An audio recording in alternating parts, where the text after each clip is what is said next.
पंतप्रधान नरेंद्र मोदींनी TV9 ला खास मुलाखत दिली आहे। या मुलाखतीत मोदींना शिवसेना आणि राष्ट्रवादीच्या पक्षफुटीवर सवाल केले आहेत। उद्धव ठाकरे माझे शत्रू नाहीत, बाळासाहेबांचे ते सुपुत्र असल्याने त्यांचा आदरच आहे असं मोदी म्हणाले। त्याच वेळी उद्धव ठाकरे अडचणीत असतील तेव्हा मदत करणारा पहिला मीच असेल असंही मोदी म्हणाले। पाहूयात मोदींच्या मुलाखतीवरचा हा एक स्पेशल रिपोर्ट। आज भी हम करीब करीब 400 सीट के साथ ही बैठे हुए हैं पार्लियामेंट में। पिछले 5 साल से बैठे हुए हैं।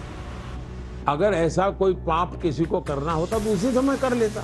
जो बाला साहब ठाकरे की शिवसेना है वो आज हमारे साथ है और इसलिए महाराष्ट्र का मतदाता भावना से हमारे साथ जुड़ा हुआ है। उनके बच्चों में सत्ता लालसा ऐसी आ गई तो इमोशंस इस तरफ है, गुस्सा उनके सामने है कि भाई इस उम्र में परिवार को संभाल नहीं सकते हैं, वो महाराष्ट्र को क्या संभालेंगे। 2024च्या लोकसभेच्या निवडणुकीच्या धामधुमीत पंतप्रधान नरेंद्र मोदींनी TV9 ला मुलाखत दिली। या मुलाखतीतून मोदींनी उद्धव ठाकरे, शरद पवार आणि शिवसेना राष्ट्रवादीच्या फुटीवरून थेट सवाल केले।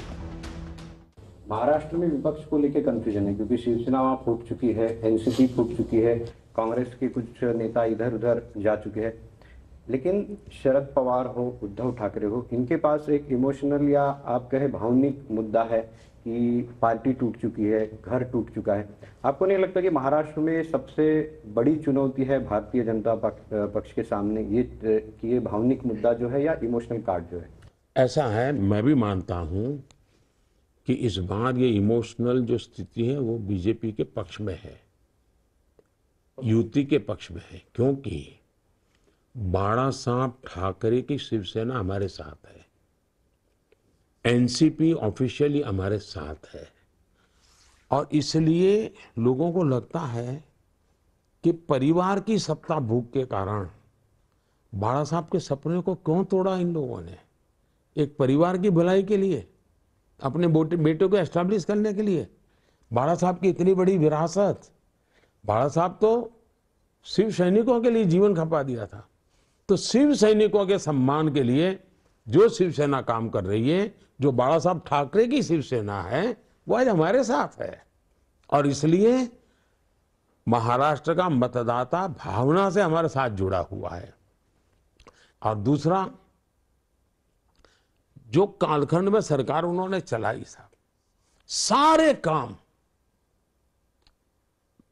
भारत की पॉलिटिकल पार्टी की मूलभूत विचारधारा जो बाला साहब ठाकरे के उसके विपरीत की है। औरंगजेब की तारीफ करने वालों के साथ बाला साहब ठाकरे का बेटा बैठे, ये गुस्सा भरा पड़ा है महाराष्ट्र में जी। सावरकर का अपमान करने वालों के साथ कोई बैठे तो लोगों के मन में दिखता है, बाला साहब ने तो हमें ये कहा था, इनके बच्चों में सत्ता लालसा ऐसी आ गई तो इमोशंस इस तरफ है, गुस्सा उनके सामने है जी। सत्तेच्या लालचीपणामुळे उद्धव ठाकरे मुख्यमंत्री झाले।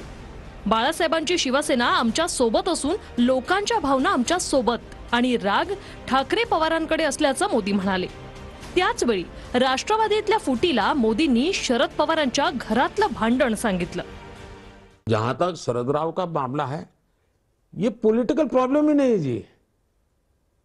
वो कितना ही इसको पॉलिटिकल प्रॉब्लम बनाए, महाराष्ट्र की जनता के गले कैसे उतरेगा। ये प्योरली उनका फैमिली प्रॉब्लम है जी, घर का झगड़ा है कि विरासत काम करने वाले भतीजे को गए कि विरासत बेटी है तो बेटी को दे, झगड़ा उसका है जी। तो सिंपैथी के बजाय नफरत का वातावरण है कि भाई इस उम्र में परिवार को संभाल नहीं सकते हैं, वो महाराष्ट्र को क्या संभालेंगे। तो सारा इमोशंस हमारे पक्ष में है। दुसरा प्रश्न आहे, उद्धव ठाकरेंना आपण बाळासाहेबांचे राजकीय उत्तराधिकारी मानता की नाही। त्यावर मोदींनी बाळासाहेबांच्या प्रती प्रेम असल्यामुळे उद्धव ठाकरेंबद्दलही आदरच असल्याचं म्हटलंय।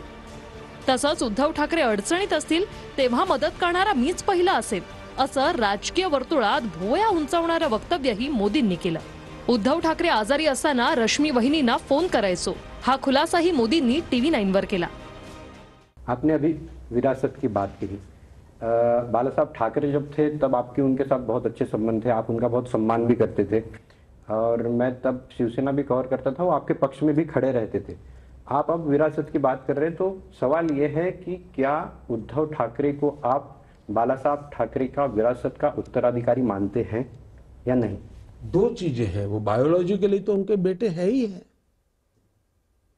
उसका तो मेरा वो विषय ही नहीं है जी।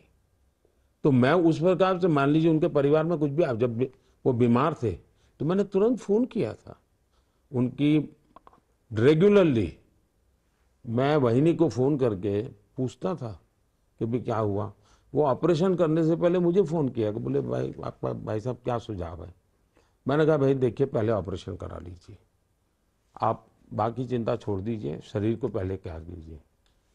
तो बाला साहब के बेटे के नाते तो मैं उनका मान सम्मान करूंगा ही करूंगा भाई, वो मेरे दुश्मन नहीं है। और कल मुसीबत होगी तो मैं पहला व्यक्ति हूं जो उनकी मदद करूंगा, परिवार के नाते।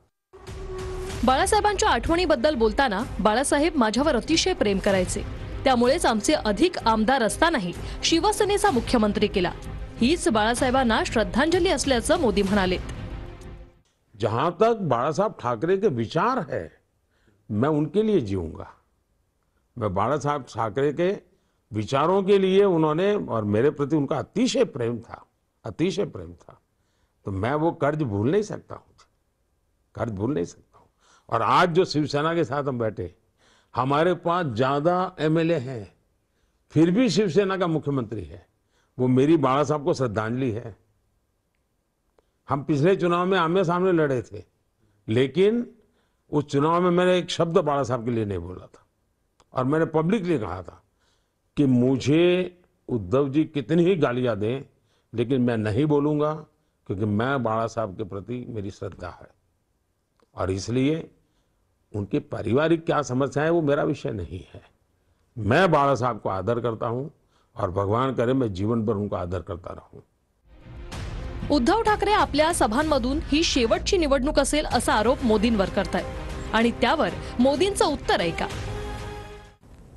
देखिए, वो तो कहते हैं, हर सभा में अब जाते हैं तो वो कहते हैं कि ये चुनाव आखिरी चुनाव है और 2029 के बाद चुनाव ही नहीं होगा। तो इसको आप कैसे देखते हैं? ऐसा है, 2014 में भी ये आता था, अब पुराना निकालिए। 2014 में भी कहा है कि अब चुनाव आखिरी है, 19 में भी कहा ये चुनाव आखिरी है, अब 24 में भी कह रहे चुनाव आखिरी है।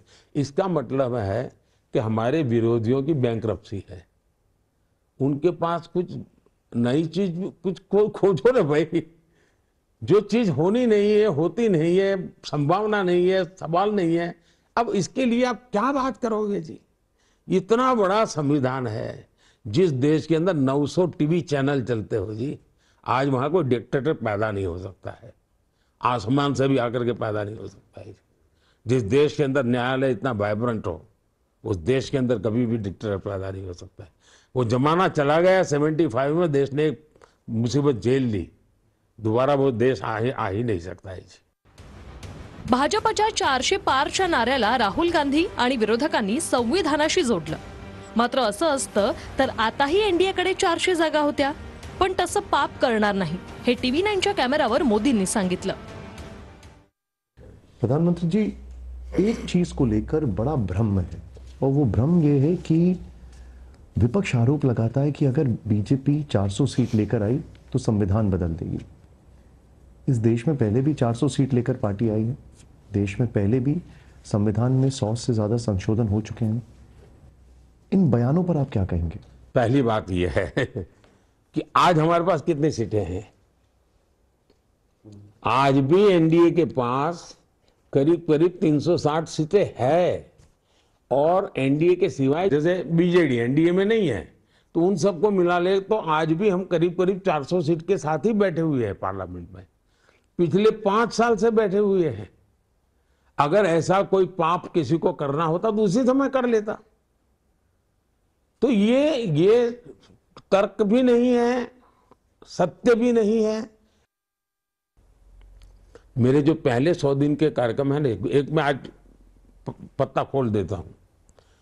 पहले 100 दिन में मेरा एक काम ये रहेगा कि संविधान के 75 साल को साल भर ऐसे मनाऊंगा अब तो, क्योंकि इतना झूठ बोल रहे हैं लोग, ताकि देश संविधान की पवित्रता को समझे, संविधान के महात्मा को समझे।